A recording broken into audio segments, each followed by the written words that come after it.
Friday. Happy Friday to you. Um, what's up? Are you guys good? What's happening? It's a beautiful day. Okay. What's happening? And also, are we in February already? Yeah. The 2nd of February. Happy New Month to everyone. Happy New Month. I just want to say welcome to Ruby Uncensored and welcome to our late night show. It's a beautiful Friday and we're going to be having a conversation. Oh my God, this one is a very sensitive one because it's a very sensitive one, honestly. So you need to come through. Let's really ponder. Let's talk. Lizzie, good to see you. You're the first in line. Moses, it's Friday, everybody. Oh, I'm here chilled. So let's chill together. James is here. Peter is here. Good to see everyone. I'm super excited that you guys are here. Please, if it's your first time to come across this channel, I'm going to ask you to subscribe, and make sure that your notification bell, is on, because every time we start having these conversations, you'll be robbed, so I'm so glad Ambassador of Peace is here. Jennifer is here. Oh, Mama Mai. Good to see everyone. I'm so glad that you are here, guys. This is interesting. They're saying Nelson Chamisa, advocate Fulcrum, and also Kuda Tagwirei. This is actually it's Mupof actually. Tavani Mupofo and Kuda Tagwirei. This is that they kind of, there's a conspiracy that they were looking at opening a new route of freedom. This was actually dropped by Jealousy Mawarire. And also remember, Nelson Chamisa turns 46 today. So please, I'm asking you to drop some happy birthday. Remember, it's not me. Mine is coming on the 25th of February. Oh, I wonder now. We were like, I'm 25th of February. We are the month of love. That's why we are full of love. But hey, as by the aid, they also kind of receive some aid from HICHILEMA, which is HICHILEMA. It's really interesting days ahead. Interesting days ahead. We're gonna be looking at so many things tonight, and also we're also going to hear from the attorney Pulu, the attorney for Songezo Shamangi, is going to be speaking tonight. Then we are going to actually join into the most sensitive conversation of the way forward for Zimbabweans. That's what most people gathered last night. Then an intense meeting that we are going to be pursuing. It's a very long clip, 2 hours, more than 2 hours, but I'm going to make sure that we cut and then we can carry on tomorrow. I want us to be part and parcel. We need also to comment. We need to have a say. It's interesting days ahead, literally. Very much interesting days ahead. But thank you guys for coming through. I'm super excited. I'm really excited to hear from you. Good to see everybody. All right, so let's move on and check what's going on. Who's trending on Twitter? Because Twitter trends are here. Yeah, Twitter is always on fire. Twitter is always on fire. And I want you guys to know that a lot is going on Twitter. And it's all that Zimbabweans are communicating, are trying to find solution to the issues that we have in the country. That's why Twitter is always gun blazing. But at the end of it all, we will conquer. We will conquer. Some people said you must leave the church, SDA church. No. I think we are we are focusing on what's at hand. I know that most of these guys are from the SDA, but anyway, that's not the issue here. I'm not coming here to talk about the churches. I'm coming here to talk about individual politicians or people that really have an influence in our society, is what we're going to be pondering tonight, and find ways to understand our political, our political systems, because it is really important. Okay, so who's trending? Who is trending? Okay. Nelson Chamisa is the net is Zimbabweans are. So we always kind of facing the very same people training almost literally every day. So they're people that we know we are all looking at. Of course, in my opinion, I feel like whatever that's going down in Zim right now is literally just kind of fine. We are all, stretching each other because it's time for us to have a solution in our country. So that's why we are where we are today. I'm excited because I know very soon we'll be able to say, yeah, finally we find our source and let's move on. So relax. We are on our way to the Zimbabwe that you guys have always wanted, a great Zimbabwe. And a great Zimbabwe is here, but it requires you and me to work tirelessly together to fix the country that we always love. All right, so please send out some messages to Nelson Chamisa. Happy birthday. He turned 46 today. He's such a young man, very young. I'm turning 41, so 5 years apart. I wonder why I was so connecting, because we're kind of in the same, in the same stream. We understand each other. So quite interesting. He is turning 46 years old. Your next president of the country. So he sent out a message today. He said, a birthday is a Thanksgiving day, of course. Thank you, Lord, for the gift of life at 46, a milestone, a new direction. 46, God is in it. I sense enlightenment, enlargement, perfect peace, inner strength, and resilience. Friends, help me pray for wisdom, humility, strength, and to unite, heal, and prosper all and everyone, and to serve honestly, diligently, unto the glory of God, the Almighty. Thank you all for adding a sparkle unto my life, one people. Also, happy birthday to Nelson Chamisa. May God give you more wisdom, and counsel. But we must remember that we are in this predicament, in this time, in these testing times, because of an entrance of Songesa Shavangu. But I want us to hear from his attorney, because people have been questioning, because Chamisa said, we don't know this man, but his attorney is adamant, and he had something to say. I want you guys to take a listen to Advocate Pulu, speaking about Songesa Shavangu. Go ahead, please. I don't think, but the fact that you have never heard of him does not mean he was not within the Triple C.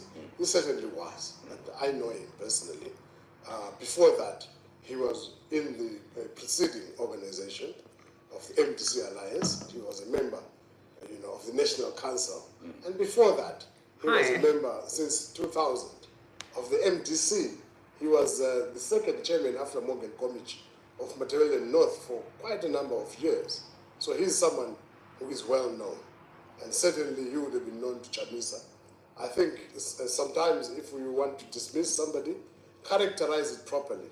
Say that he does not hold this position, he is not entitled to do what he is doing. But when you say, I don't know him out of hand, that, is... So how did he become the Secretary General? Now, this is a matter which is pending in court. We've got about 30 cases that are pending before the court. And the central question in most of those cases is how did he become the Secretary General? Certainly, there are two summons cases which are before the court, where that is the central court. So you can't comment on how? I can't comment on it, but to be fair to the viewers, I will say that in every organization, when you reach a point of crisis, there's always a layer of leadership. Like I said, he was a member of the National Council. There's always a layer of leadership. And when the leaders above fail and continue failing to such an extent that the organization is on the verge of collapse, there are mechanisms. So you're saying he's ZTN Prime. All right, so that was ZTN Prime. I'm sure the full interview is there. I'm also going to make sure that I drop the link in the description box so you guys can visit it, because it's quite a number of things that you can visit and also be able to listen to. Okay, the conspiracy theory. All right, new part formation. Yesterday we were talking about went job seeker, whom people are also still saying, and I think the problem in Zimbabwe is people are so desperate for a move, so there's always going to be speculation. But there's this conspiracy theory that was dropped by Jealous Mawarire. But you also remember that Shorten Wende made it very clear that Nelson Chamisa isn't coming back to Citizen Coalition for Change. The question is, why was he even phoning him and asked? Because he said he was on the phone with him for 2 hours, which means he was trying so hard to understand why Nelson had just dropped people just like that. And was there any room that he can come back, considering that there wasn't a formal resignation apart from the tweet that he sends out and the message that he sends out on Instagram as well as Twitter. So here we are, another conspiracy theory dropped, and some people are saying Charlton Wade is not telling the truth, but this is what he said on Twitter, and we'll take him by his word. Now, Mawarire Mbizo jealous. He woke up this morning and said that's why he resigned from Advocate Chamber's chairmanship. He's referring to Tavan Mpofu, that Fulcrum wants to be vice president of DAS when it's consummated. The idea is to create a movement rooted in Seventh-day Adventism, principally funded by some well-known Adventists, Tagwirei and HICHILEMA, which is HICHILEMA. The long-term objective is to have a parliament dominated by Adventists in 2028. They've already captured Nelson Chamisa and made him an Adventist. The next move is to create an Adventist political party funded by Tagwirei. Adventist, but he wasn't said Tagwirei, he was just said Tagwirei because, maybe he's scared of being sued. But for us, because we all know what he's trying to, we are trying to get to the bottom of the whole thing. We're not going to be playing around the bush and say Tagwirei, we know you wanted to to say to, he has always been talking about Tagwirei in most of his tweets. And it's because he's running away from a lawsuit. So he's saying Tagwirei, I don't know if he, and Tagwirei would sue me. What he's going to get from me. I can only imagine if he can sue me. Mr. Tagwirei, sir, my father, you get absolutely nothing.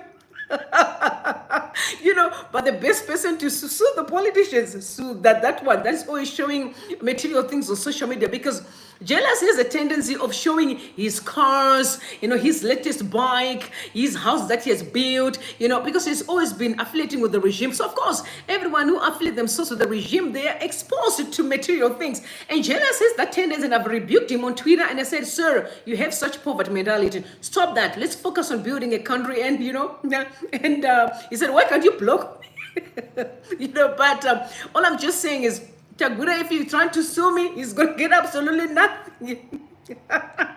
So Adventists are exclusionary. They don't accept non-believers and even Christians from other dominations. They want to build a political party in that image. So that's what he said. Literally, this is, for me, I take things very seriously, especially in the times that we are in. These are sensitive times. Zimbabweans want a way forward. They're not interested in drama. They want a way forward. So this conspiracy theory that is dropping, by the way, I've told you that Jealous is it's a very interesting guy. Some people are saying he's a snake under the grass, but I'm saying he's an interesting guy, because me and him were kind of, when I was telling him that stop showing off stuff, and he said no, but at their mind, I said, but you don't have to show us on Twitter. You can show your friends if you want to. I mean, that's being childish. To me, it's childish. And actually, I felt like there was poverty mentality, and you know how much I am so much against that mentality. It's not classy. Nah. So this is what he dropped. He's saying that they are looking at forming a party that may affiliate itself with Seventh-day Adventist. You've seen people saying Chamisa used to be an apostolic faith mission. But by the way, I grew up in the apostolic faith mission. Yes, I've known Makandu. I knew them when they were small young boys. Also, Makandu and that friend of his, when they used to come to the church, I used to sing, for your own information, in the choir. Yes, I used to sing in the church. I was known for singing, but I was poisoned. So from that time, my voice began to play drama, but I wish I could be releasing songs. One day I'm going to sing for you on my other YouTube channel. I'll be singing. You'll be shocked. I'm a singer, actually. Yes, I am. So I know these guys. Now, Chamisa used to be in the AFM church, and then now he moved to the Adventist church, where he's very close to Tamani Mopofo. So they're saying Tamani Mopofo is vying for a vice presidency. But you also remember last time when Citizen Coalition for Change had a banquet. It was a banquet that they did, and you saw Fazema dancing with Tamani Mopofo. Do you recall that in their yellow garment? You remember that? So they're very, it's a group of really, really close allies. And I'm sure, for me, I feel like the Seventh-day Adventist is a church that I respect. I'm not going to drive the church to whatever people are doing in the political arena. But all I can say is, we all as Zimbabwean wants this country to change for the best, all of us. So whether people can be together with so and so, like I've always said, we cannot keep on pointing fingers and be enemies, but we can come together and really work together to build a Zimbabwe that everyone would love to be part of. Everyone would benefit, not the few individuals. That is what we need to assassinate, a selfish mentality and a greed culture. We need a culture that will offer everyone an opportunity to also be able to become a better person in life. That's what we want. I just want you guys to drop your location. I can see people to drop your location so that we can share you some love, I want to show you some love. But, cross overnight, you remember I played for you now when Kuda Tagwirei literally had the connection to President Emerson Mnangagwa, and you had the army speaking at the church at the Seventh-day Adventist. You also had Mama Auxilia Mnangagwa, so Dr. Auxilia Mnangagwa also spoke. You had the police as well. Gordon Matanga had a spokesperson who spoke on his behalf. Do you recall that I played that video here? So today I want you to listen to what Tagwirei said. Chamisa has always been talking about us almost closer to Canaan. I guess that's where people are just kind of bring all this stuff here. But at the end of the day, all these are simply conspiracies. We don't have the real facts until the real facts are out. But what we want to do is to plant a seed of saying we're much aware of what's going on in our society, so that when the time comes, we're like, oh, but we knew. oh, we knew, oh, this is what they meant. Is this what they actually say? Because Tagwirei made it clear. He said, we are on our way to Canaan. But I don't want to take much of words out of his mouth. I want you guys to listen to what he actually said on the crossover of this from 2023 to 2024. I want you to listen to him. He spoke like Nelson Chamisa. We are on our way to Canaan. Take a listen. Stone will be left upon the other. In 1870, that building, which is one of the most important churches in the world, was destroyed. But we only got to realize through Peter, and I think it's chapter 2, I think, verse 5, 1 Peter, where he says, we are lively stones. And so, the church that Christ was talking about, which is the end-time church, is made of people who built the church. So the historians will tell you that the church that they saw, which was destroyed, was in Jerusalem. But no, the church is you. And together we are built into the frame which is called the church. But the book says, in the end time, not one stone will be left upon the other. We think now that we can make it alone. So Christ was saying, we will believe in the end time that we can make it alone. Thank you. That we don't need anybody else to make it. And yet, Peter says we are built into a frame. I need you, you need me.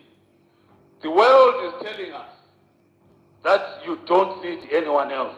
Christ is saying you need everybody who is close to you. Oh, thank you. To be part of you. Interesting, yo. And I want to extend this to you all, to recognize that we need each other. If you look at our country and indeed the world, everyone thinks that they know everything and they want to do everything. But the Bible is telling us that we need each other. As I was waking up, a song came into my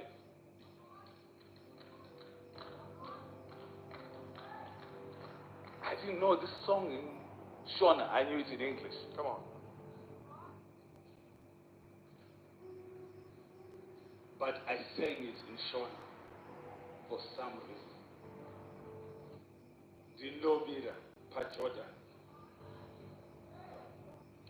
And I sang this song and I sent it, my wife taped it and my sister, and we sent it to everyone, including the president. Because we were talking about the fact, it was talking to me about the fact that we are about to cross over. Cross over to what? Cross over to Jordan. Cross over Jordan to Canaan when there is success. But before we get there, things started happening. Disunity started happening. Everyone started fighting for each other, for themselves.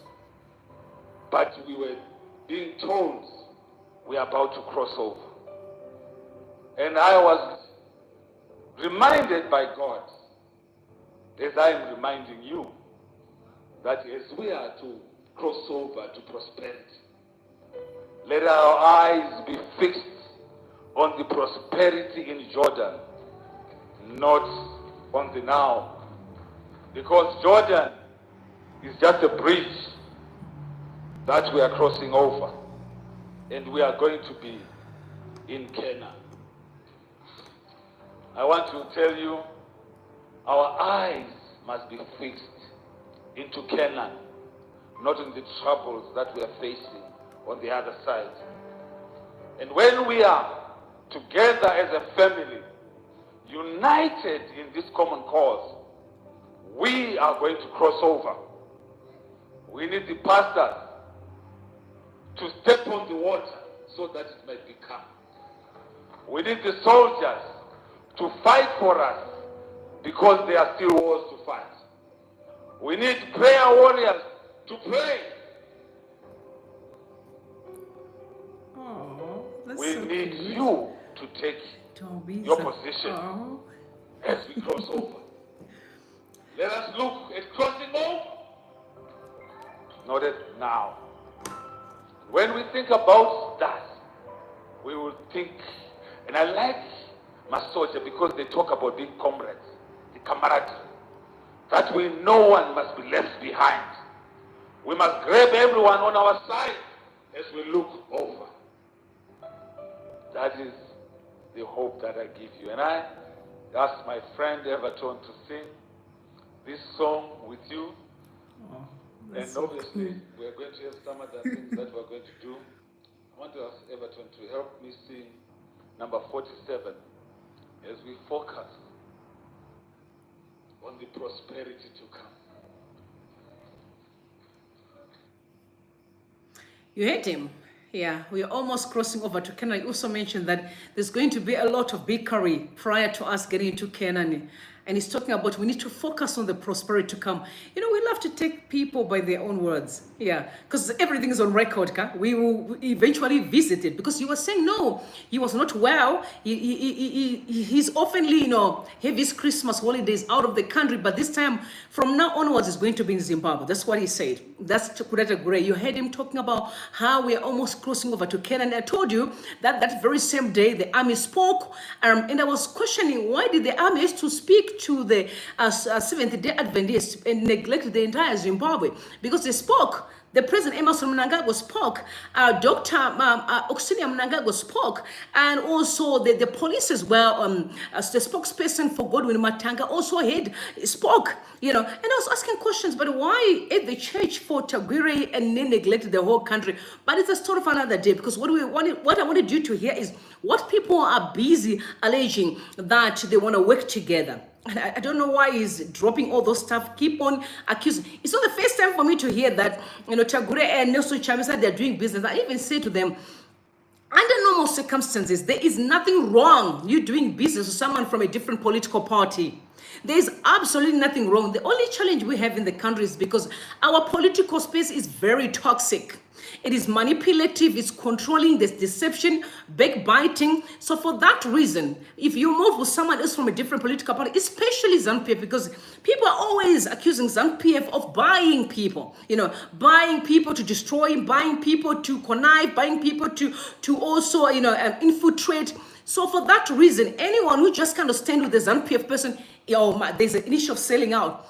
But there's something that we must be very careful. We want to have a better Zimbabwe, but we have to change as a person in the community and the society. We can't have a society that keep on accusing each other. Have you ever been in a family where people talk about that one is a wish and that one is a wish? You know what I mean? Like a family keep on accusing each other for witchcraft.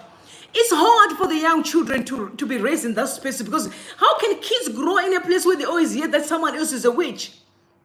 That's exactly what's going on in Zimbabwe. The issue of selling out. This one is a sellout. Oh, no, you're a sellout. No, you're a sellout. We don't know how to just be one people. We all know why the sellout mantra came through, because that's what we are going to be pursuing right now. This one is the most important talk that we all need to listen to. I told you that Ibomandas had a meeting last night, the transitional authority issue that they're trying to pursue, had a meeting with quite a number of, really, really very influential people. Also political analysts and attorneys yesterday, Zimbabwean citizens, some from the UK, journalists as well were there, discussing what can we do moving forward. What are the challenges that we can tackle as a Zimbabwean community? Because we all can see that the country is stagnant. We are all bleeding. We all crying. We are all murmuring. But we need to find a way to move forward. What can we do? So the transitional authority, which they've always been pursuing, there's quite a number of things they spoke about. The Zimbabwe, the crisis in the opposition political parties, that's what they were looking into. Why there's so much nonsense going on in the in the opposition party. But I don't think it's an opposition issue. it's a Zimbabwean issue. But also we need to remember that it's a Zimbabwean issue because our fathers who actually took over Smith inherited a lot of toxicity. And then not only did they inherited a lot of toxicity, majority of them didn't even know how to run the country.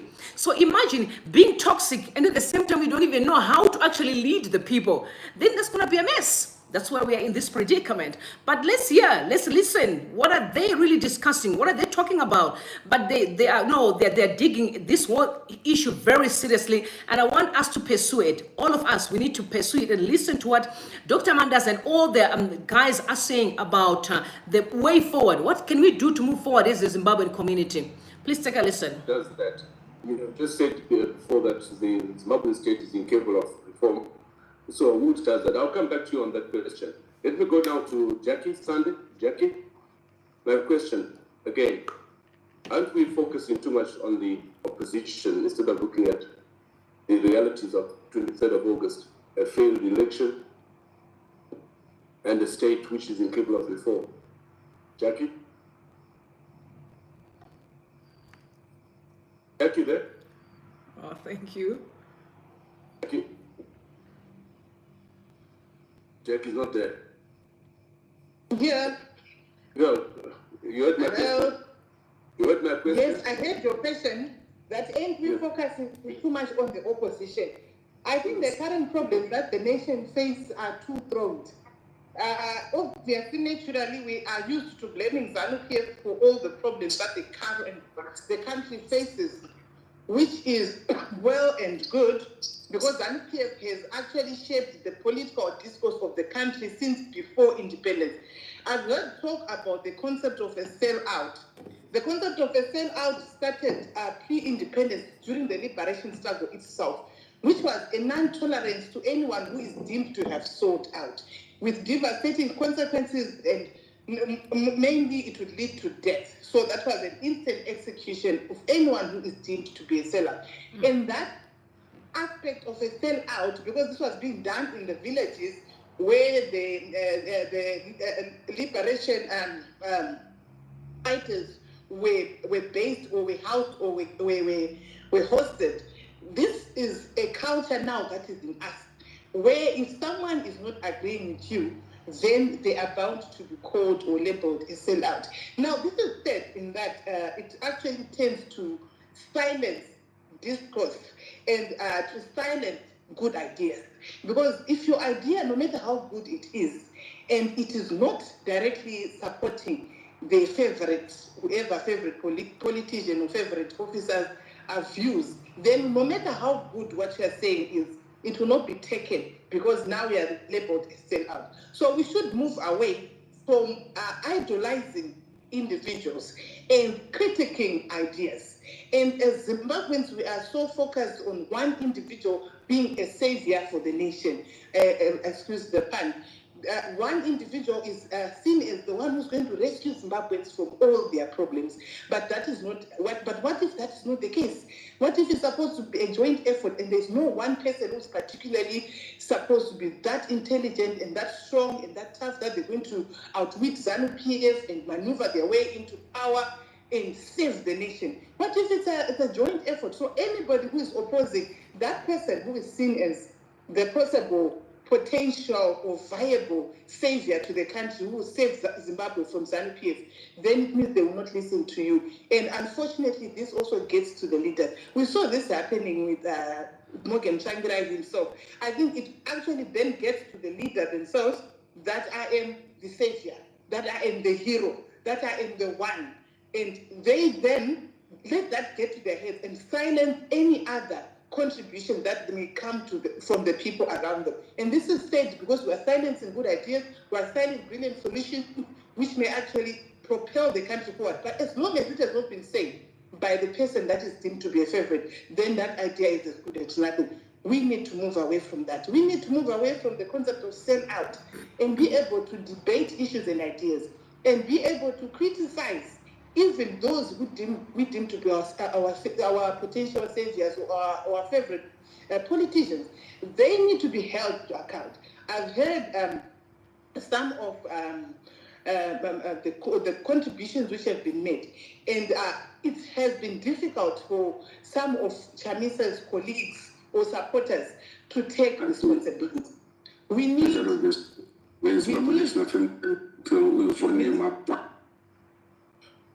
leadership that will take responsibility.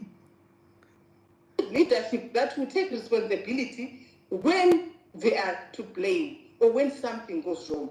Let's look at the past elections that we have. The playing field was not level. The environment was not conducive enough for a democratic election to be held. For instance, to start with, one of the major candidates, Sylvia Kasubere, had just been disqualified all the way to the top court, the Constitutional Court, the apex court. They have been barred from participating. Do you call that a democratic election? Do you call that democracy when one person on flimsy, seemingly technical grounds is barred from participating in a democratic election? But if we were one people at that stage, everyone should have said, if this person is not allowed, then I will not participate. Because you may think that this hurdle is barring this particular candidate. It does not affect me. But guess what? 23 August, there were hurdles specifically for Nelson Chamisa and Triple C, where he is deemed to have majority support. What was happening? The chaos, the shambolic conduct of the elections on that day.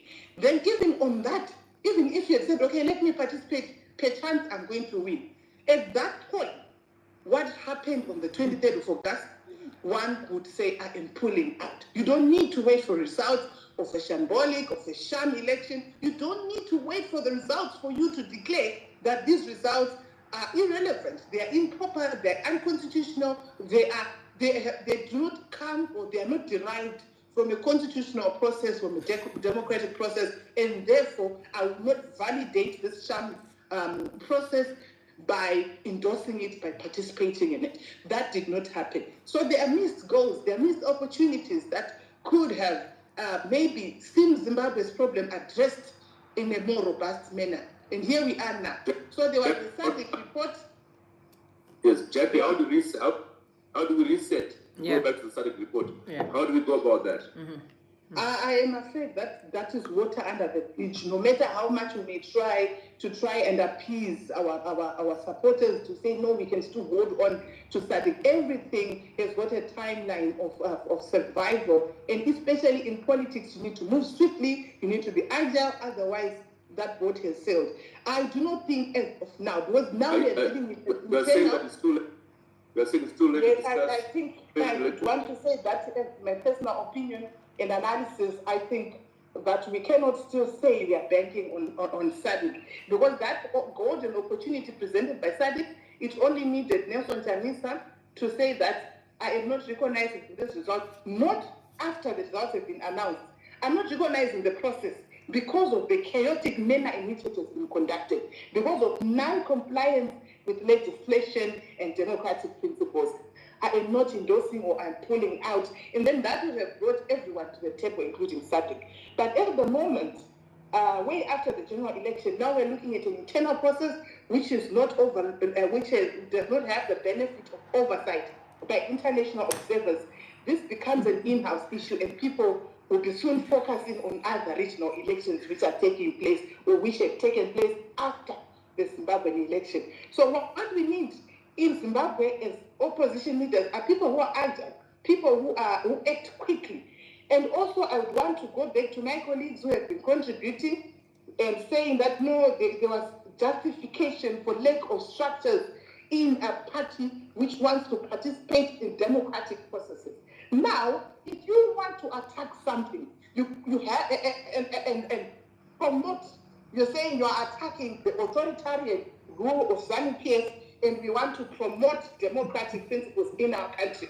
And then you yourself do not want to practice those same democratic principles amongst yourselves. You want to exempt yourself from those, but still sell to people that no, we are going to be better than ZANU-PF in such and such a way. Where is your constitution? There is no way you can embark on a game without outlining the rules in advance. Because the thing that to outline those rules in advance is what has led to this creature now they are crying about Chabangu. Chabangu came because there were no rules to the game. There was no constitution to guide who occupies which position. There was no a procedure to appoint the leaders who were now holding office in various capacities. So that is why Chabangu could come. It's a game of soccer, has got no rules. Even a spectator can come in and go and score a goal, and everyone says, yes, that's the proper goal, because there are no rules. But if you know that from the outset, this team has to have so many players, that team has to have so many players, and there has to be a referee, and there has to be a linesman assisting the referee, then that's chaos will not happen. So opposition has to look themselves and introspect and admit where they went wrong. But however, if you look at the political... Yes. Thanks, Okay. Jackie. All right, so I'm going to say to Jackie, okay, first and foremost, only in Zimbabwe will you see the issue of Chabangu. I don't even want to talk about this man. This man is not important right now. But we must not put a blame on us in Chamisa. 1 minute you say people are having a politics of an individual. But 1 minute you still coming, all of you are blaming the very same person. How can then his loyalists not defend him? Because if you are saying there's no politics of individualism, then why can't you blame the entire Zimbabwe or all politicians who played the part? It was not only Nelson Chamisa who played the part on the 23rd of August. There were so many people. Some of them, I didn't even see them having people for breakfast or dinner, but they were calling themselves presidential candidates. You know, like there's a guy called Blessing or something, I don't remember. There's quite a number of people. That one is Bashu. But what? Bashu or something. I didn't want to say a word that was so horrible here. But different politicians. I didn't see not even any meeting. Some of them we didn't even see, not even a rally. That's why I'm saying forget about a rally. Let's talk about even dinner with quite 5 or 6 people. There was nothing, but they were calling themselves presidential candidates. So why on earth will you just blame one person and then in return you come and blaming people who defend him whenever you blame Nelson Chamisa as an individual? What you all think that you can all come across the country and blame one man and we must just sit and watch and say, oh, that's okay? But you can't blame the people who created systems that are toxic, that have put us in all this mess. Honestly, if elections were always free and fair in Zimbabwe, will we be here where we are today, guys? I think right now we know what I'll be talking about. Oh my God, I think I'll be owning this big entertainment business, where I've got this, those very, very classy, top class building, on the other side, journalists are there. On the other side, we can do cooking channel. On the other side, we can go on that one. We have got people who are training. That's the Zimbabwe that we want. But we are not there. Why? Because we are spending our time ZANU-PF manufacturing toxicity all the time. So you can't really blame those that can defend Chamisa, because at the end, you all come around again is to blaming him when things go wrong. It's always Chamisa's problem. Oh, that's why he said, oh, let me resign now and leave. Let me resign. Now he resigned and again you still blame. I don't understand. You're still blaming a man who resigned. What did you do from the time that Chamisa resigned? Do we have any person who come forth and said, here I am, now I'm your God who can rescue from this quagmire? Because when people used to say, Chamisa does not have a plan. Like I remember on Twitter, Chamisa don't have a plan. Chamisa does not know what he's doing. Chamisa does not have a constitution. And then where are those with the constitution? Where are those? Because we remember Xavier Kasuku, remember when he had his own, was it, he did money, was it not a presser? He did quite a number of pressers, but he also had, when he was outlining his own, there's a word that I'm looking for. He had it one, you took time almost more than an hour speaking about what he was promising Zimbabwe. Then what happened? He was still blocked. So instead of looking at those who have the nerve of blocking others from contesting, while they're also competitors. Okay, have you ever seen a competitor blocking another person to compete? You've ever seen that? Those are the people that we need to look at than to blame Nelson Chamisa for almost everything that goes wrong in the country. What is that supposed to mean? It means that you have expectation. You expect him to fix stuff for you, but you are in denial that you actually see potential. Instead of giving him support, what do? You blame. When things don't go your way, the manifesto, thank you. Yes, he did outline his manifesto, but still he was blocked. So those who blocked someone are the people that we need to look squarely in their eyes and say, yeah, why are you blocking someone? But he's got a point when he said the moment Kasika was blocked, maybe we should have said this election is not free and fair. But there were so many things that we saw, and people are saying what they were trying to pursue was to definitely going to make sure that at least SADC or people see that no. There's a culprit here, because at least now there is evidence. It's one thing to blame a person without evidence. Remember, all this past election, except the 2008, SADC is always endorsing the election. But 2008 they did, but then the whole mess was swept under the carpet, and then Mbeki came into the country and they began to dine with Mugabe and left the country, going to Egypt. You remember? So they didn't really harness the whole story. But later on now in 2023, you saw how they were adamant and said this election was not free and fair. Not only SADC, we saw EU, also the same challenges. We saw African Union as well. If we can forget about all these observer missions, us as Zimbabweans, we can attest to the fact that the election was shambolic. We saw it, we witnessed it. I mean, early in the morning, pictures were surfacing on social media where we could see some tables all over the place. We could see people sleeping on polling stations. We heard there were other polling stations we didn't even have ballot papers. We saw it was surprising. Some people were saying we were being blocked to come and even vote. All those things, we witnessed them. We know the election wasn't free and fair. But that's not the issue right now. We are saying we need a way forward than to keep on blaming on Nelson Chamisa system. So Nelson Chamisa could have done, they could have had a constitution. But we all know that we have a military junta. And we don't want to talk about the military junta. This is why I said Mawarire was right when he said, until we bring in here the military, we bring Valerio, like Subanda, the general, we bring all these general guys and said, let's have a conversation here, guys. Brothers and sisters, this country needs to be fixed. We're always going to be blaming one another. Are we suffering from that syndrome, Stockholm syndrome, where you blame you actually worship your oppressor than looking at that person skull in the eyes and said, we're here because you are the problem. Back to So fair, honestly, to tell the truth, I don't think it's unfair for people to keep on blaming Nelson Chamisa. But by the way, he resigned. He resigned from this political, even though he's going to come, but at this point in time, because he resigned, we know he's not there. So what can we do moving forward? We know, because we all can acknowledge the fact that he's actually the real player in the opposition political spectrum. We can acknowledge that. All of us, we can. But at the same time, when it's time for us to let him shine, we want to pull that away. But we can acknowledge that. But he doesn't have to shine. That's what other politicians think. He doesn't have to shine, but we know he's followed by the people. We know people love him. We can see it. You can't. Uncontested, people love him. Than to support him, as all political opponents, to support him, said, okay, since he's loved by the people, we understand. We are not saying he's a god. No. Acknowledging someone's position is not equal to worshiping them. They're not the same. And I guess that's the problem that we have in Zimbabwe. We're lacking the spirit of affirmation. You can't say, oh, someone is good at what they're doing. They don't have to be like me. And I can respect them in that area because they're good at it. I may be good at something else. This in politics all over, there's always going to be that person that most people do love or do appreciate. We don't know how to respect that. We're rather trying to, to pretend like we don't see, and we start attacking than to say, you know what, this is the issue.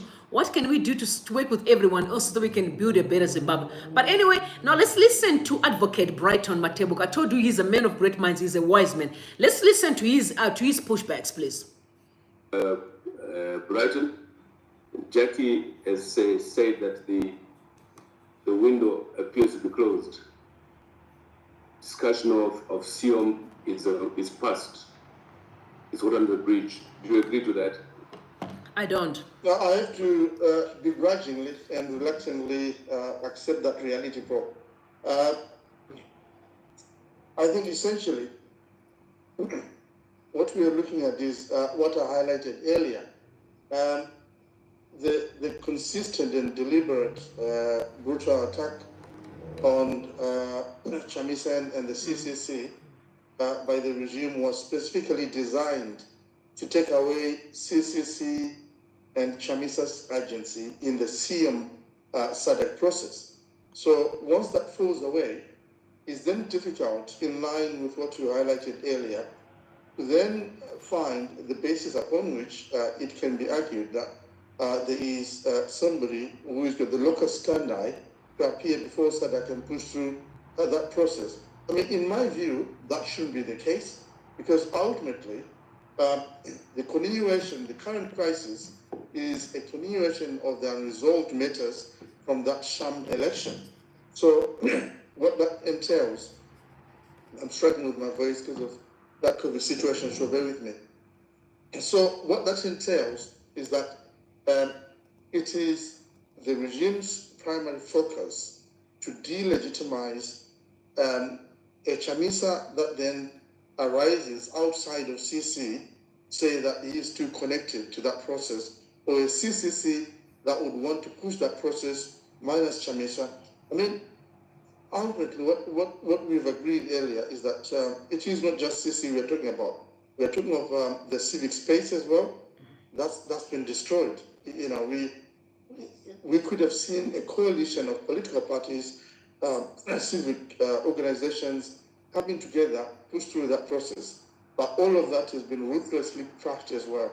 So this is why it's important for me, for people not to get deceived and distracted by the regime's machinations. And I'll come back to what my colleague Jackie was saying. For the record, I want to emphasize that I subscribe to the notion that each and every political party that participates in elections and democratic processes has to have a sound constitution and sound structures which are clear-cut. That I must emphasize that point. But I must also go further and say it is important for Zimbabweans not to be deceived by the regime. I don't know if a lot of people know that currently, as the law stands in Zimbabwe, it is possible to run a political party without a constitution and without registry, and that voluntary or verbal agreements are lawful and legitimate and are recognized and are constitutional as well. Now, the reason why that's important is that Chabangu is a non-existent creature. We must highlight that point. He's fiction.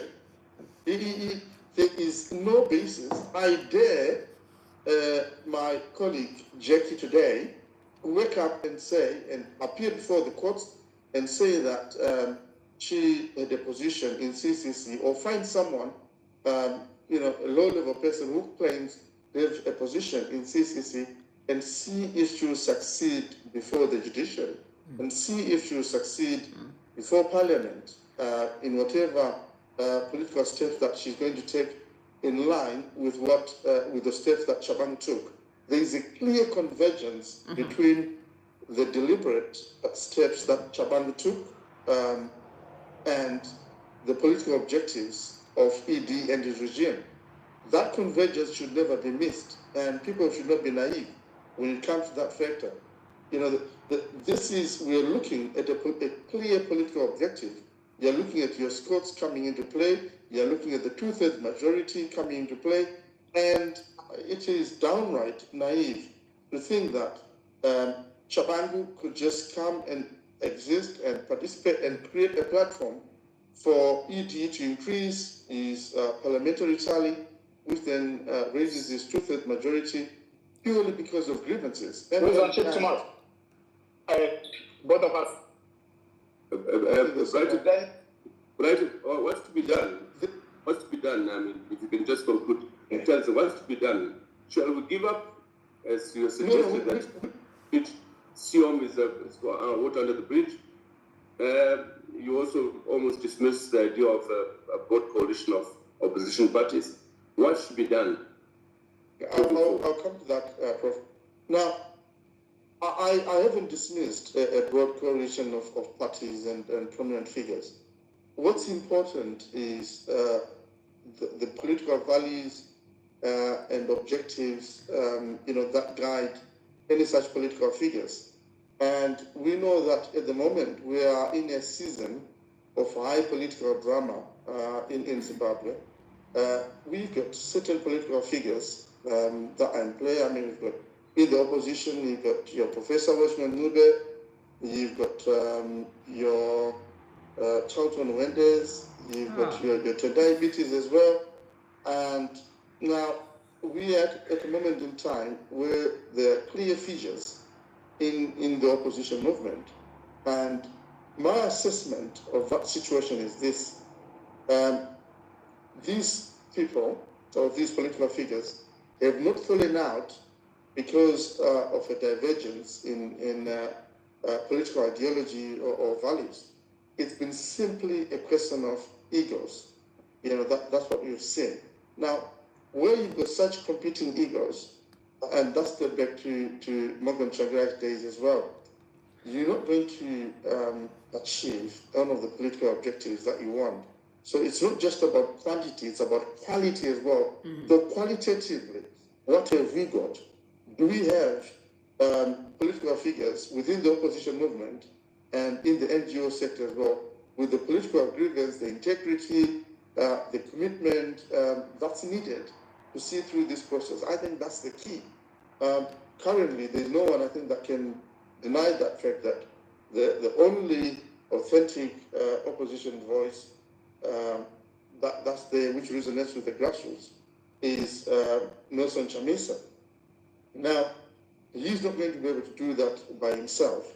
So what's important is that at this moment in time, there will have to be others who have to step up, who have to present their credentials. I mean, there are political figures, I think, who are not controversial, like the likes of, maybe, for instance, Advocate Matinenga, and those are people of high integrity, and those can come onto the political table and join. But I would say we should never give up. The regime itself, right now, a lot of people are not seeing that, but the regime itself is clearly teetering at this moment in time. We've just come from the season of the gold mafia. I highlighted earlier. At the moment, look at taxation, you look at runaway inflation, look at currently the currency. I mean, it's plummeting, and we clearly going back to the 2001 to sort of 8 situations in terms of hyperinflation. And there is clear, look at the Mpuzi interchange, nothing's happening there. So ultimately, in terms of the social fabric of the nation, we're talking about massive, migration, outward migration. In my field, literally every week, I'm dealing with Zimbabweans of all ages. You're not just talking of the young. You're talking of the young, the middle ages, etc., highly skilled people who are living jobs as well. And I will tell you this, Professor, I've got some of my colleagues that I went to uni with. They're highly educated, they've got families, and they're very head start, but it's not happened over the past 2 decades. And they're complaining that their lives right now are the worst they've ever been. I'm dealing with some people from the security establishment who are moving to the UK to settle, and they speak in confidence, and they're highlighting that there is massive disgruntlement, including in the security sector. The salaries are absolutely horrid, and they're not enough to buy anything. We saw recently, I think there was an attempt to increase their salaries by $300 US. It was, portions of it were in Zim dollars, and other portions were taxed. So I think the key point to highlight is this. Ultimately, this can only go for so long without an implosion. And when an implosion takes place, that will be too late. And that's also the picture that's not been picked up originally by the likes of your Ramaphosa's and regionally as well. So we should never give up. The definition Let's stop there. I'll come back to you to sum up the end. Let me call in some of our participants. Tony Rila?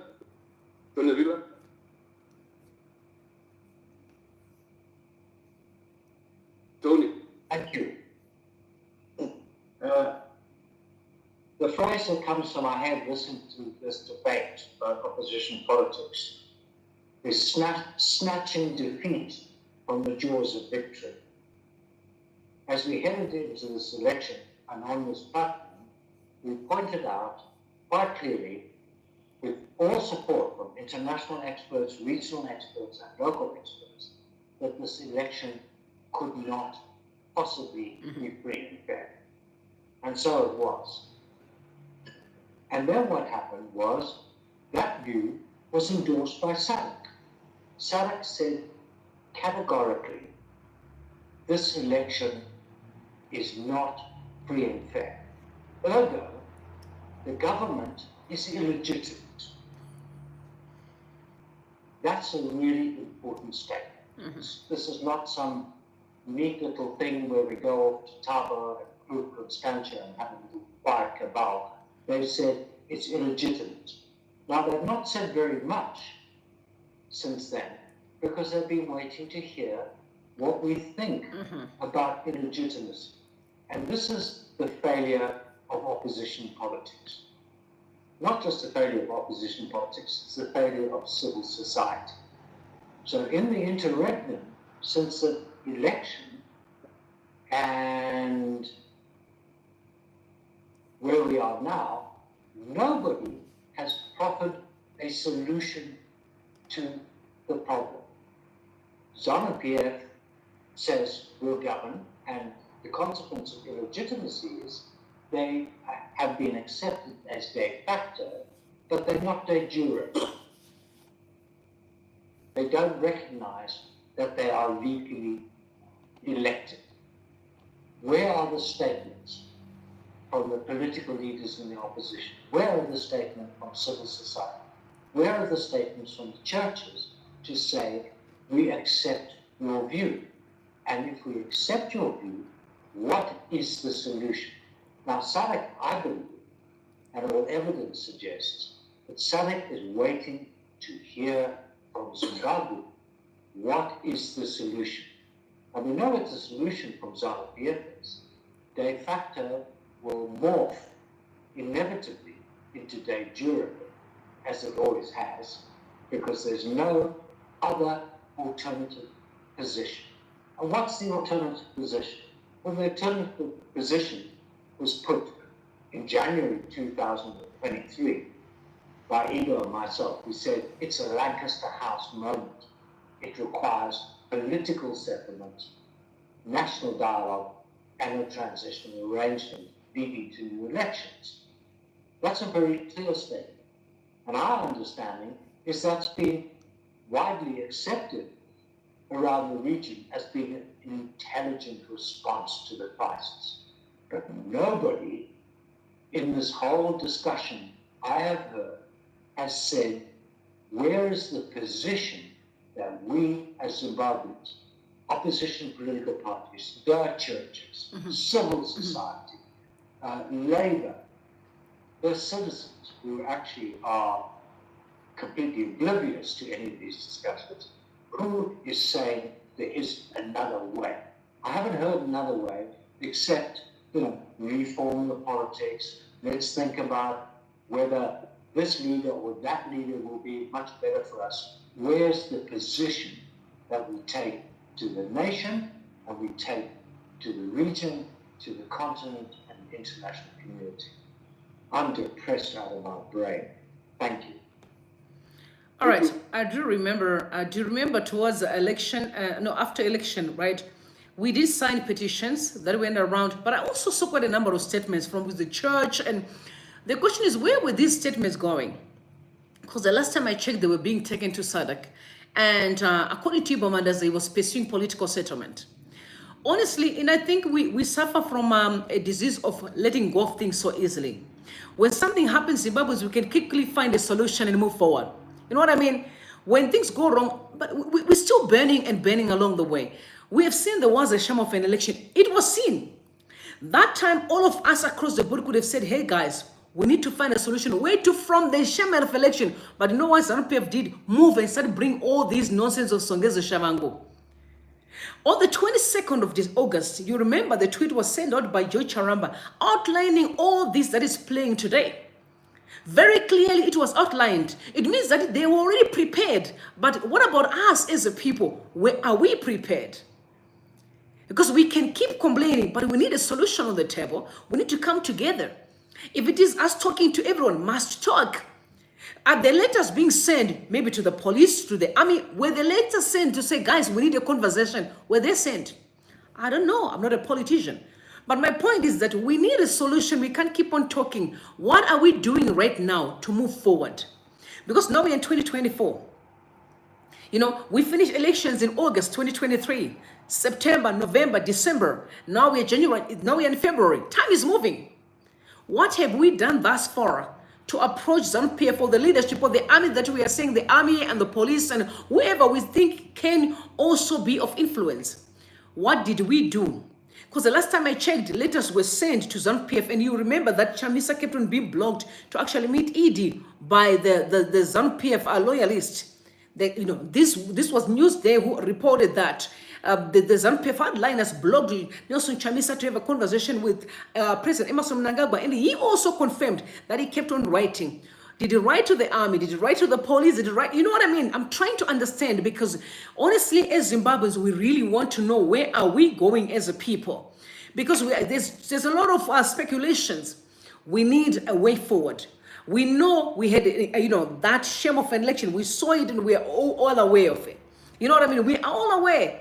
We'd rather now blame Chamisa. I'm sure that's why I said, okay, let me pull myself a bit. For those who said we have the solutions, please go ahead and do and implement your own strategies. We're still stuck. When are we going to sit around, you know, the entire Zimbabwe and say, guys, I know sometimes some of you are eating in your house, but remember, how long are you going to be eating when others are hungry? Today I was just, I don't like Instagram. For one thing, it's painting a picture that is a lie. Everyone else's life is perfect. So I don't like things that kind of stimulate me wrongly. But I was there and I saw this Zimbabwean woman. She's known. Last year she was being alleged of being part of the drug smuggling. But she's always showing a lifestyle that is all perfect and extraordinary.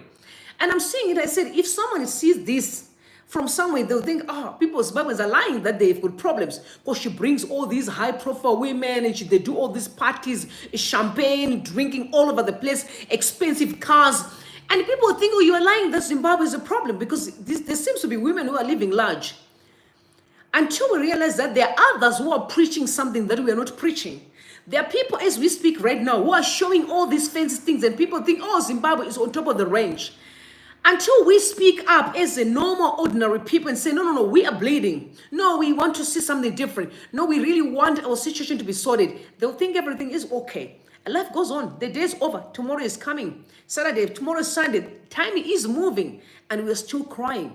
We need a solution that works for everybody. What are the steps that are being taken now? If you are saying you want the, did you send? Because everyone keep on blaming, oh, Zimbabwe is a military junta. People keep on saying this.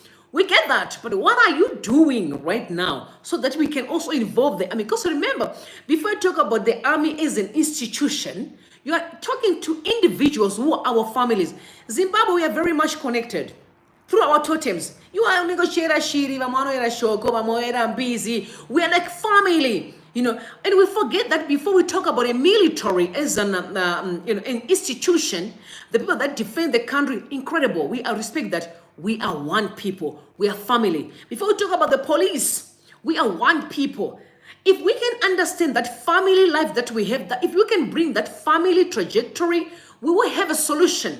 If we can say, guys, okay, let's forget about your political party, you are ZANU-PF, you are Linda Mawarire, you are Maduku, you know, you are Monzora, and you are police, you are army, you are, you know, the CIOs. Let's forget about that. Let's come together as a Zimbabwean people.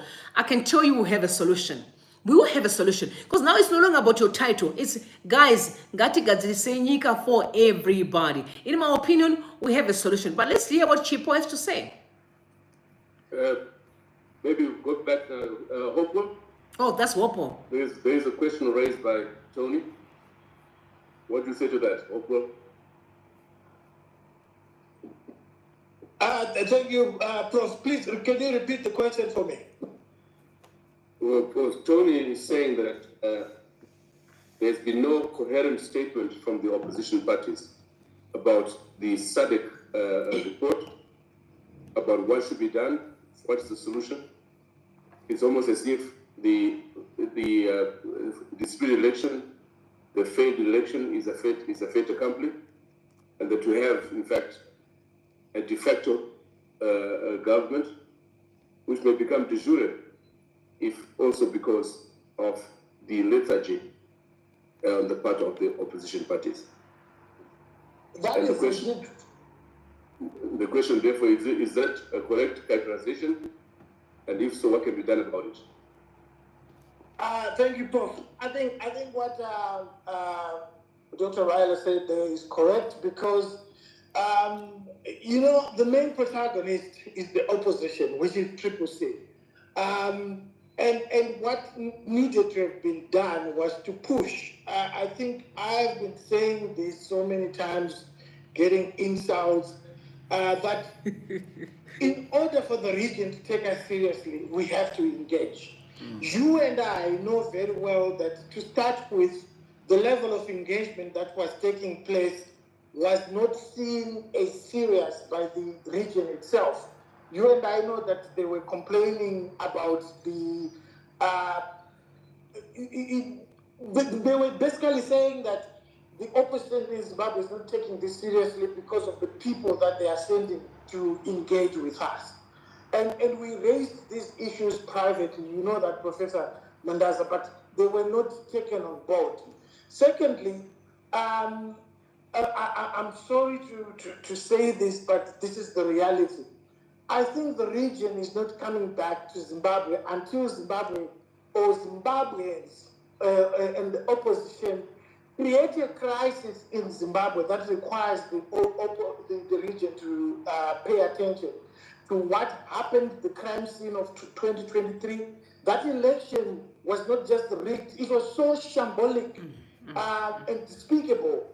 People were waiting in lines until 2, 3, 4, 5 a.m. without voting. And, a couple of senior political elites in the region have been asking me as far back as Saturday, what is Nelson Chamisa going to do now? Does this mean that's the end of the 2023? And I've mentioned this on social media to say we are being distracted by all this other stuff that is happening because ZANU-PF wants us to forget about 2023. And once we forget about 2023, we go into the de jure aspect that Tony Ryder was talking about. Zimbabwe is going to be the chairperson of SADC. Is this going to be stopped? How are you going to stop it? But like a very senior political actor in the region said to me last week, Friday, he said to me, unless you create a crisis in Zimbabwe, nothing is going to change. And that crisis can only be created by a united entity. That is the opposition, civil society. We don't have to like each other, Professor Mandaza. Yeah. What we need to put ahead of anything else is national interest. What is the national interest in as far as the opposition is concerned? Can we transcend political personalities and go into national interest and say, if we need to bring back SADC team and the SADC region to pay attention to 2023 and the shambolic election, we need to work together. It's unfortunate that a lot of people actually encourage these divisions that are taking place in the opposition by saying so and so is a sellout. 2 years ago, I was in New York addressing a group of Zimbabweans.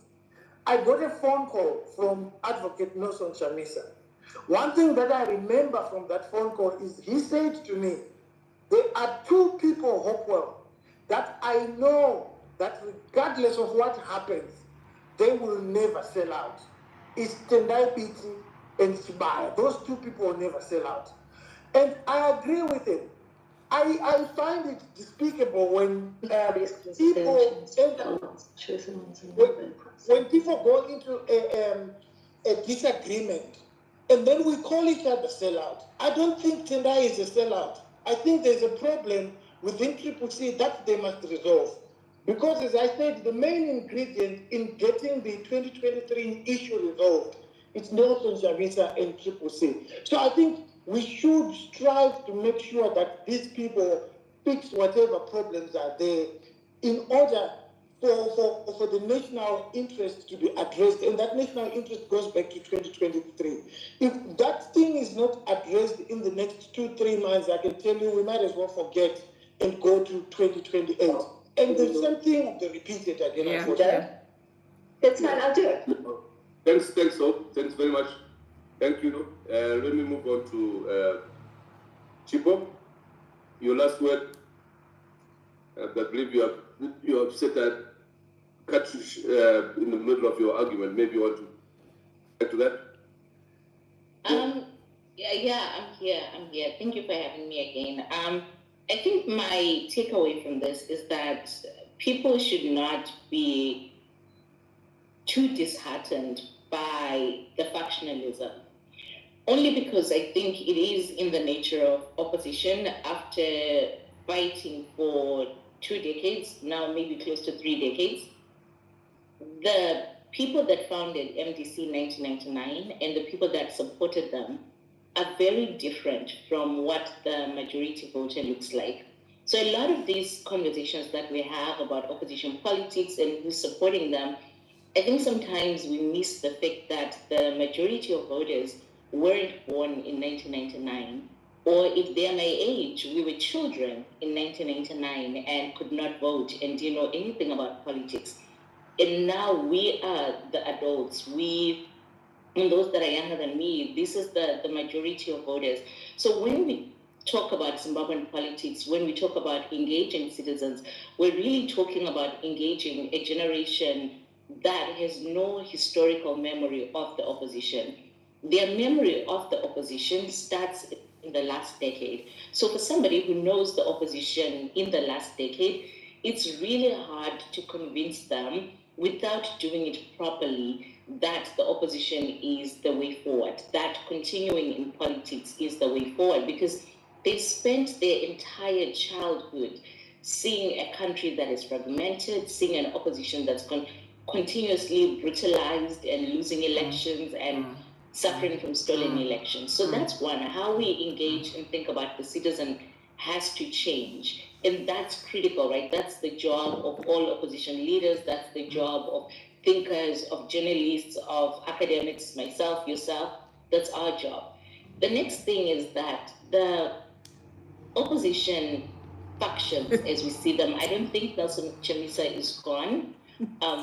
I do think that there's going to be an opportunity in the next couple of weeks for the leaders that are vying for positions in the CCC, for leaders that are vying for positions elsewhere, and we might even see new characters. And when those people come up, I would hope that we use platforms like SAPES to bring them to the table and ask them serious questions. I think that should be the job of public platforms going forward, where Zimbabwean politicians are brought to task, and you've always done this, but I think we need to do it more systematically, where they answer questions, where they are not treated with kid gloves by journalists that are asking questions with no follow-ups. But I do think they need to be on platforms like this, so that as citizens we really get to understand their thinking and their ideology. And finally, I hate to say this, but I think when we talk about a transitional authority, the first question we should be asking ourselves, is this something that the military will allow? And how we answer that question determines how we move forward. Zimbabwe is a militarized state. So we cannot talk about transitional authorities, about new elections, even about how we engage SADC without asking our questions. How do we handle the question of the military? And then finally, I do want, because there's so many Zimbabweans who are going to be listening to this, I think Zimbabweans should not feel sad or disappointed or disengaged from politics, because we as citizens, not as an academic, but we as citizens are the most important actors. And I think we forget this sometimes because politicians make it seem as though they are the most important actors. But we are the most important actors in our communities. When we vote, and if people are going to go and vote on Saturday, you have to remember that you are the most important actors in Zimbabwean politics. Thank you. Thanks, Chipo. Thanks very much indeed. But now that we are talking about the military being the ultimate, decision making in the country, so instead of us going all this haywire, where can we just approach them then? This is what I'm saying. It's so simple. We know the military have the ultimate say, right? So why can't we start writing our letters, whatever we are saying to the military, before maybe we even go to SADC and hear what they say? Maybe then, if the military does not give us a favorable response, then we take that very same response now maybe to SADC. Do I make sense? Maybe I'm wrong, because there must be hierarchy, isn't it? Does that make sense if we can just go in and start approaching SADC before we even talk to the military in the country? Because remember, the military is in the country. These are our people. We approach them first and hear what they say, and then we take what they say then to SADC. If we don't get to have a solution and say, hey, brothers, can we have a chat? Then Valerio Osman as a general and other generals, keep on calling some military junta. Yes, we get that. Approach them. I mean, Sibanda, you heard him talking about how they were taught how to share, how to, to take care of each other. He seems to be a good man. We have seen where, you have done incredible interviews before. And I know some people are going to come and say, but you don't, no. I'm not worried about whatever that's going on there. We are saying Zimbabwe is a military state. We keep saying it, like I've heard it many times. Why can't we approach them then? Let's do it the right way. Because they could drag my politicians. No, if it's about the military, military is a military. We know that they're an independent one. And some people can say they're not, they still work with ZANU-PF. I get that.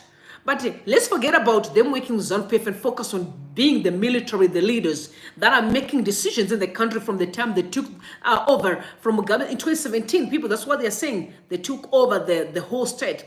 Why can't we then approach them and say, guys, we have a crisis. Can we have a conversation as brothers and sisters? If then that fails, then we can move to another level. That's just I think our solution may actually be very easy. But because mentally we are depleting, and I get that, when you've been through the most, you no longer trust what's around you. Maybe the approach from the beginning wasn't right. It has always been about politics, in my opinion. I remember Miss Red said this. He said the problem here in Zimbabwe is we always politicize everything. To me, it makes a lot of sense. It really makes a lot of sense, because now it's a fight within politicians. So people say, maybe we don't want Chamisa to be the leader because he's only 46 years old, he's a child. Some people can say, oh, he's still young, he can't lead us. You see, now it becomes an issue of egos playing within the parameters of men in general, when we know how men are, And then we forget that it has nothing to do with politicians, it's everything to do with the Zimbabweans as a people, as a community. How can we help the Zimbabweans? I don't know if I'm making sense, maybe I'm not making sense. Maybe we are complicating the issue. I think we are complicating it. Because I've realized that every time when people are having a challenge for a long time, the solution is actually very easy to apply. Easy. But I don't know why you can go there, get medication. Let me just tell you, and I'm telling you facts, there are people who have been going after medication for years. And they are not sick. Let me tell you, their problem is they can't forgive. They're jealous of someone else. So they are sick because someone else is doing things that they're not doing. And then they're taking medication. And yet if they stop being jealousy, there's a solution. My point is, if we keep saying, I'm just hearing this military. I've heard it and I'm still hearing it. You heard it saying the same thing, Chipo saying it. Then why can't we approach them? And when I say approach them, we don't mean in a political way. No, let's approach them properly, like a brother and a sister, and say, guys, honestly, see where the country is going. What can we do to fix it? Where we don't drag politicians in it, but we're saying as a brother and a sister. And if that fails, then we can say, okay, maybe let's try something else. Now, let's maybe involve people who can help us to bring sanity and peace in the country, because that's what we are all pursuing. We are pursuing sanity and we are pursuing peace. That's just my advice, honestly. I don't know if that makes sense, but I think the solution is actually don't need much. It may not be political. It can actually be just a social solution where we come together as a family. That's what I think. Chenai, your last word. Please also deal with Tony really has thrown the gauntlet at not only at opposition parties, but to all of us, civic society included. What's your response in concluding? Okay, I'll just say a few high-level points just to conclude this very important discussion. I think first and foremost, as a people, we need to choose our heart. We need to choose what is the thing that we need to focus most on at this juncture. Is the fight in opposition between Tendai Biti and Welshmen and another the most important? Or is the captured situation of our judiciary state the most important? And for me, I think we need to come together to come up with solutions and ways forward that we can address what is happening and being allowed to happen through the courts. Because essentially, this transcends not just the politics, not just what is happening in Triple C, but it has the potential, and I believe is already impacting us in terms of business investments. There's a commercial impact in terms of the socio-economics of the country. At the moment we are actually at the peak of a cholera crisis, and we've not really seen the elements of an emergency state that we should be seeing. There's hardly any information in the public domain with regards to cholera, which is important in mitigating it. And these are things that we should have easily by now been able to say, right, is it section 62 of our constitution says this? Therefore, let's appear before the courts and put it to the Ministry of Health that this is what we want to know as citizens. But we can't do that because most will say it's futile. It just depends, what side of the bed the courts wake up on that day. So for me, this is quintessential, and we must address this before we can even start to think about fresh elections or transitional authorities or this, that, and the other. This is the biggest problem we face today. In terms of opposition, I challenge the opposition and the opposition leadership that I think we all unanimously agree is some form of Nelson Chamisa, to work towards an overhaul, a completely innovative situation. Unfortunately, when we have these discussions, we seem to naturally look backwards and say, okay, we need structures, we need a constitution. But we go to 2018, here we are with an MDC alliance, with a structure, with a constitution, still facing the battle that the Triple C of today is facing, of the recall of somebody like Douglas Monzora being told he's now in charge in ways that, I would like to think logic always goes before even the law. It's completely illogical and should not have been allowed to pass through the courts. So we need to continue to innovate and to accept those innovations, especially to academics, to the political scientists and other academics amongst us.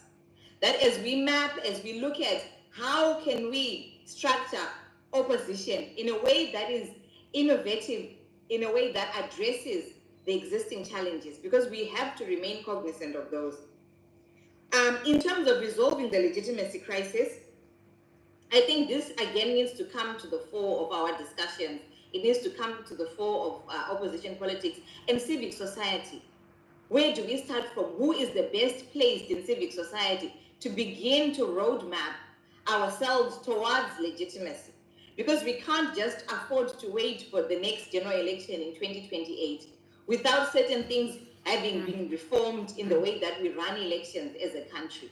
And perhaps, the regional elements are right to say that this solution must start from Zimbabwe. And these are the things that we need to start congregating to discuss and mapping a way forward, a concrete way forward that we can say, on this day, we got together around a table and we shouted at each other. We might not have liked each other even, but we came up with a solution in the form of a roadmap towards legitimacy, because that is what we need. Then there's been a word that people have, and here I speak really from a personal perspective, around the idea of sellouts. And it's important, it's an important discussion. People say, oh, you're a sellout. What does that mean for Zimbabweans? Generally for Zimbabweans, what that means is your goals have become misaligned to the democracy agenda.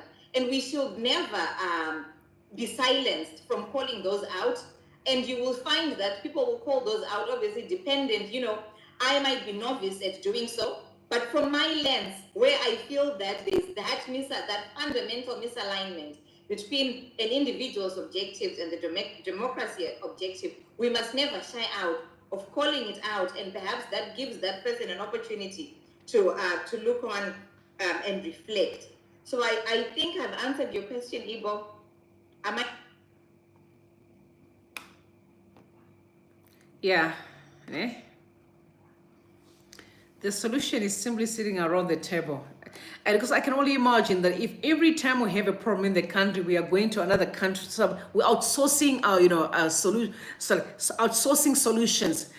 It can't work like that. We can't build a nation.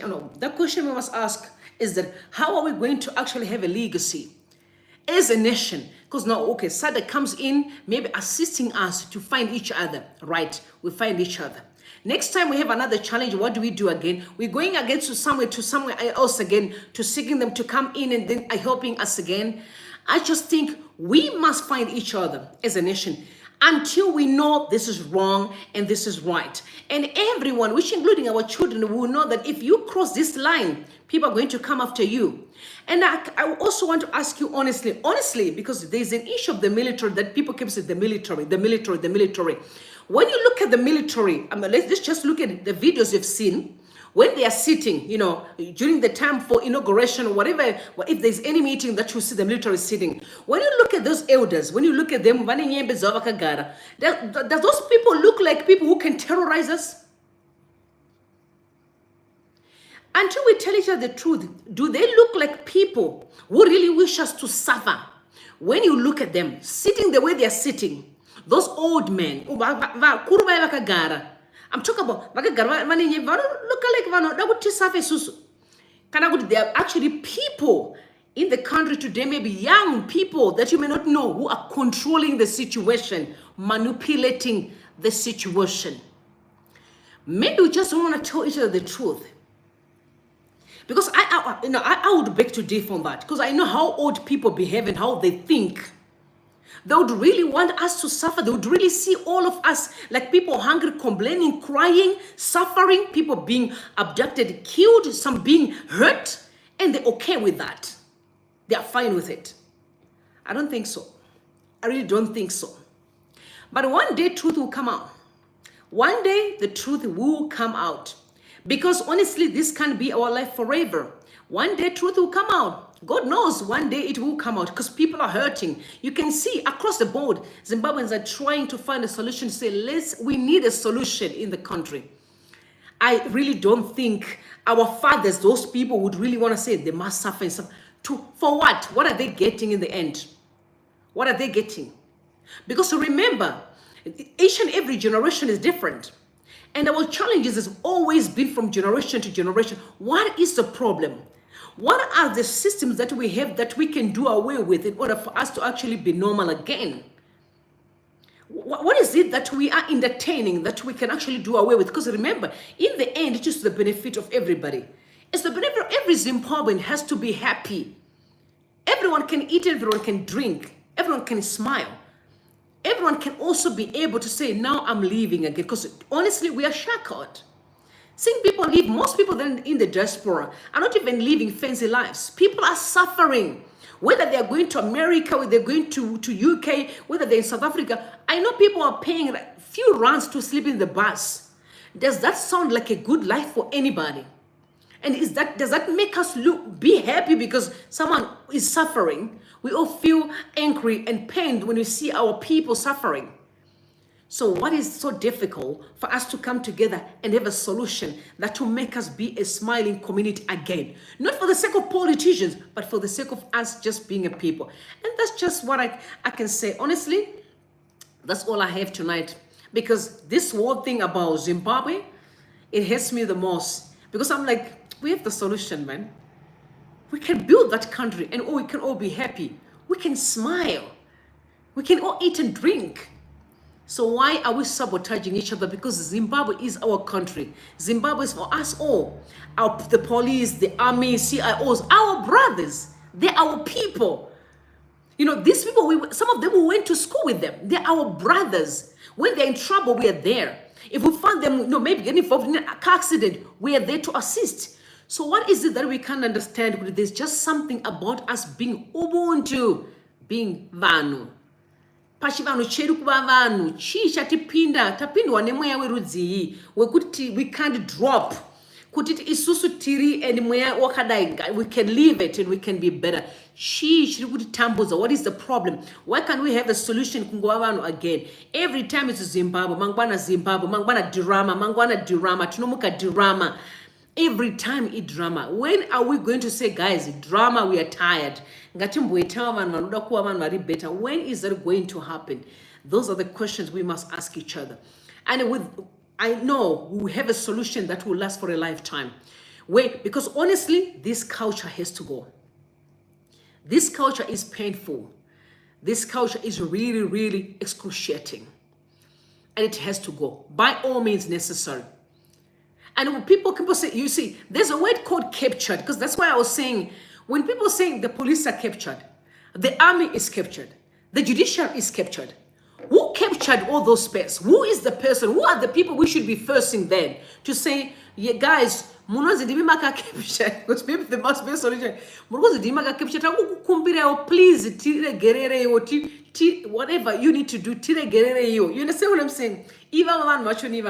How can we approach them then and say, please, guys, please,